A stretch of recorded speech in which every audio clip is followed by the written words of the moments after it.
Bonjour, je suis Corinne Ridel pour Perspective Jardin et je vous présente une vidéo sur les plantes indigènes qu'on peut planter sur les bords de l'eau pour la renaturalisation. Nous allons voir dans ce diaporama les arbustes et des vivaces. Il n'y aura pas de section sur les arbres. Alors, les arbustes sont des plantes ligneuses par rapport aux vivaces qui meurent à chaque automne au sol, mais qui repartent de leurs racines. On commence par le myrique baumier. On l'utilise abondamment pour mettre vraiment en première ligne sur le bord de l'eau parce qu'il a la caractéristique de supporter l'inondation au printemps et l'été de supporter la sécheresse quand l'eau baisse. Ces fruits ici sur cette diapositive que vous voyez du côté droit, des petits chatons qui ont une odeur comme un peu poivrée de forêt. On peut l'utiliser comme une épice, comme un genre de poivre forestier. Et c'est ça, ça sent très, très bon. J'adore en ramasser, en frotter entre mes doigts, là. Ça fait un parfum de forêt avec une belle, belle plante. La Comptonie voyageuse, ça aussi, c'en est une autre avec un bon parfum, là, ça sent le spa, une odeur d'eucalyptus, le fruit, la petite, on dirait une gousse un peu comme une cocotte, là, qui est très, très parfumée, et le feuillage aussi. Fait qu'elle est très drageonnante, elle va être très utile pour retenir le sol. Elle pousse dans des sols pauvres, au soleil, à la mi-ombre, dans les sols acides. Fait qu'elle peut être envahissante, mais elle a la qualité de son défaut, c'est qu'elle va retenir le sol. Le feuillage est très, très joli et elle est utilisée beaucoup là, comme finherbe dans la confection de boissons, de tisanes, très parfumées, très, très joli. Fait que c'est un arbuste toujours, le feuillage de plus proche, on voit comment c'est dentelé, c'est joli. Bleuet sauvage, intéressant parce qu'il est très bas, il pousse dans les sols acides, c'est pas toujours évident dans ces sols-là, avec un très très bon fruit. Très intéressant aussi l'automne pour la couleur de son feuillage. Potentier, ça c'est une plante passe-partout, ça pousse à peu près n'importe où dans des sols bien drainés, même pauvres, presque dans le sable, puis aussi dans un sol normal là. Puis beaucoup de fleurs, c'est pour ça qu'elle est intéressante. Elle peut être taillée facilement, elle boude pas, elle repousse, elle refleurit et on en a maintenant de toutes les couleurs. Fait que ça peut être très joli sur vos bords de l'eau dans toutes ces belles couleurs-là, longue, longue floraison. C'est un arbuste, le saule rampant. Ça, là, j'en ai pas vu beaucoup, puis c'est vraiment le fun. Moi, juste que j'aime le feuillage là, gris là, qui ressort sur la verdure. Fait que c'est une plante qui va dans les sols humides. Très, très, très utile là, quand c'est détrempé. Là.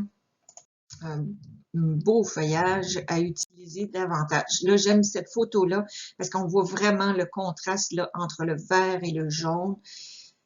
Avec le saule rampant. Viande cassinoïde, c'est un arbuste là, qui va atteindre près de 2 mètres de haut. On peut le tailler, fait qu'il y a une floraison intéressante. Des fruits, ils sont comestibles, mais comme le pépin est tellement gros, là, on n'a pas beaucoup de chair dans ce fruit-là. Mais c'est ça, c'est comestible, c'est pas dangereux et c'est très joli. Le fruit, la couleur rose corail, après ça qui devient noir et le feuillage rouge l'automne. Super. Aronie noire, une autre plante intéressante. On a vraiment, vraiment des belles plantes indigènes avec des beaux feuillages colorés l'automne. Fait que celle-là encore, une jolie floraison, un peu en forme de pompon, le fruit noir qui regorge de vitamine C. On peut le manger comme ça, il est un peu pâteux, mais quand même, c'est intéressant, comestible. On pourrait l'ajouter au smoothie pour aller chercher toutes ces vitamines. Et je suis sûre que dans l'avenir, là, on va trouver des avenues pour ce fruit-là parce qu'il est vraiment très vitaminé. Ça pousse facilement. Alors, on voit ici le feuillage d'automne. Là, l'aronie a été utilisée comme haie. Le pimbina, ma favorite, ma plante favorite. C'est un gros arbuste qui va atteindre 4 mètres de haut. Fait qu'une belle floraison blanc pur au printemps. Et l'été, on a des fruits qui sont d'abord verts, puis jaunes, puis rouges et rouges qui vont persister tout l'hiver si les oiseaux ne les mangent pas. Fait que les fruits tiennent vraiment bien sur la branche euh, tout l'hiver. Fait que je les utilise moi en décoration, mais on peut les utiliser aussi pour faire un fruit. Une fois que le fruit a gelé, on peut le récolter, en faire une confiture ou une gelée. Et aussi l'automne, un beau feuillage coloré, le rouge Bourgogne, là, superbe plante de 4 mètres de hauteur. Sureau. Le sureau pousse très très vite, mais c'est aussi un bois mou, fait qu'il pousse dans son été, là, des branches là, peuvent prendre 3-4 pieds facilement. Ça fait des fruits, encore une fois, très très vitaminés. Maintenant, il est cultivé pour justement les fruits. On l'a dans une version feuillage coloré jaune, c'est très lumineux, qui peut être intégré là, dans des beaux aménagements paysagers. On voit son fruit sur la diapositive en grappe. D'Irvillé, une autre plante intéressante qui a un système racinaire drageonnant qui va retenir les plantes et qui a de très jolis feuillages colorés, là, orangés l'automne. Puis aussi, on le retrouve maintenant en variété horticole là, à différentes couleurs, comme celui-là que j'aime beaucoup. Un beau feuillage foncé, là, la fleur jaune ressort sur ce feuillage-là, là, c'est super joli, intéressant. Symphorine, ça c'est une vieille plante, ça fait longtemps qu'on utilise ça dans les haies, c'est joli l'automne, là, quand le feuillage tombe, ces fruits restent, les beaux fruits blancs, là, on dirait des petites boules de neige, mais en tout cas vraiment des mini boules, floraison discrète, petits feuillages, souvent utilisés pour faire de la haie et puis qui se taillent facilement. Le houx verticillé, une autre plante qui va tolérer des sols humides de toute beauté quand il a des fruits, mais il ne dure jamais longtemps les fruits parce que les oiseaux en raffolent. Donc, si vous avez envie d'attirer les oiseaux, ben, c'est un bon choix. Amaryllis, une plante qu'on va pouvoir mettre à l'ombre. C'est un gros arbuste qui atteint 2 à 4 mètres de hauteur. Une floraison intéressante l'automne parce que, c'est ça, on n'a vraiment pas beaucoup de plantes qui fleurissent l'automne. C'est très, très discret. C'est vraiment juste une curiosité intéressante, mais je veux dire, c'est pas spectaculaire. C'est vraiment le feuillage jaune qui va être intéressant quand on l'associe à d'autres feuillages plus rouge et orangé. Comme ça va contraster la mamélisse. Puis ça a un beau feuillage d'été, là, vert. Là. Belle, belle plante intéressante. Cornouiller à feuilles alternes. Ça, c'est une structure là, particulière de laquelle on peut tirer un avantage parce qu'il pousse en étage. Fait qu'on pourrait le tailler et puis le mettre vraiment plus en évidence. Il aime être planté à la mi-ombre et pas tout seul en isolé. Il faut l'accompagner. Je ne sais pas pourquoi, là, mais on ne le réussit pas toujours, mais à l'ombre, très, très intéressant parce qu'il a des fleurs et des fruits qui sont très appréciés aussi des oiseaux. C'était un petit arbre, le bois-bouton, un arbuste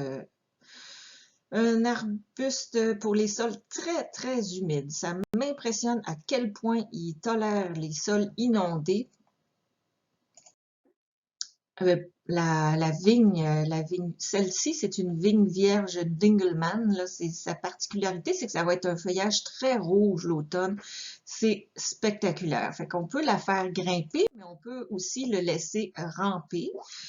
Sur les bords de l'eau, ça va faire de l'ombre sur les roches là, qui deviendraient trop chaudes et ça va retenir aussi le sol sans cacher une vue qu'on voudrait garder. Fait qu'un peu comme un couvre-sol. Puis on voit le beau feuillage rouge, vraiment intense, vif. Ça pousse super vite et c'est voire envahissant. Vigne des rivages, fait que ça, on voit là sur un bord de l'eau un mélange de plein de plantes là, qui vont faire justement la job de prévenir l'érosion puis d'être en bord de l'eau pour empêcher la pollution. Le feuillage de la vigne des rivages qui, elle, va être jaune l'automne, une autre plante envahissante. Les vivaces, fait qu'on peut en mettre de toutes les couleurs. On a des émeraucales, l'obélie cardinale. C'est vraiment une plante indigène, une floraison spectaculaire à partir du mois de juillet-août. Ça peut être assez tard à l'automne, elle pousse dans les sols humides.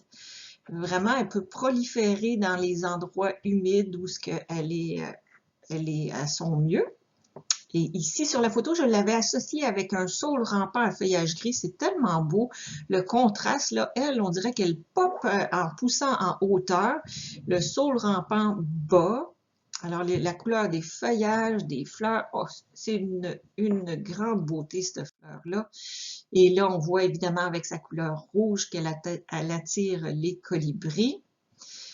Dans un autre aménagement sur la photo, là, je trouvais ça intéressant en particulier parce qu'elle est associée avec une plante de sol sec, comme quoi elle doit s'adapter.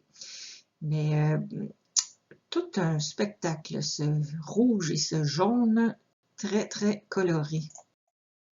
Agastache fenouil. Son feuillage rappelle celui de la menthe et son goût aussi, mais c'est une menthe anisée avec un goût de réglisse noire. Très, très intéressant. On peut l'utiliser aussi dans nos recettes avec le poisson en remplacement du fenouil. Iris versicolore qui pousse dans les sols très humides, voire détrempés, et qui fleurit au moment de la Saint-Jean-Baptiste parce que c'est notre fleur emblématique au Québec. La verveine astée pour de la hauteur. Quelle belle couleur! Astère de Nouvelle-Angleterre, verge d'or très commune et intéressante dans nos paysages. Plante indigène. Anémone du Canada, ça c'est le fun pour faire des couvre-sols et quand on est un peu à l'ombre. Physostégie qu'on a dans le rose ou dans le blanc, une belle hauteur, une floraison d'été. Un autre couvre-sol, le 4 temps, jolie fleur et fruits. Chelone glabra, un autre intéressante pour nos bords de l'eau. Les rudbeckies pour son aspect champêtre. Les échinacées, évidemment. Toujours tellement belle. Encolie pour planter à la mi-ombre. Puis moi, je l'ai vue à l'ombre. Dans la documentation, on dit soleil mi-ombre. Chez moi, elle est vraiment dans le sous-bois. Et elle se porte très bien. Elle est très florifère, très jolie. Herbadinde ou l'achillée. Moi, j'adore cette plante-là. Pour le plein soleil, dans les sols pauvres, elle fleurit tellement. C'est plein, plein garni de fleurs. Et on l'a maintenant dans tellement de couleurs. On peut jouer, faire des contrastes. Fait que ça, pour les sols pauvres, la floraison d'été. Pour terminer, une petite dernière avec la monarde. La monarde, elle aussi, il existe beaucoup de variétés de toutes sortes de couleurs. Alors, cette plante se caractérise par un feuillage parfumé qui rappelle le basilic. La fleur est également parfumée et on en a dans plusieurs couleurs. Que voilà. Je vous remercie et vous souhaite une belle plantation et des beaux projets pour vos bords de l'eau.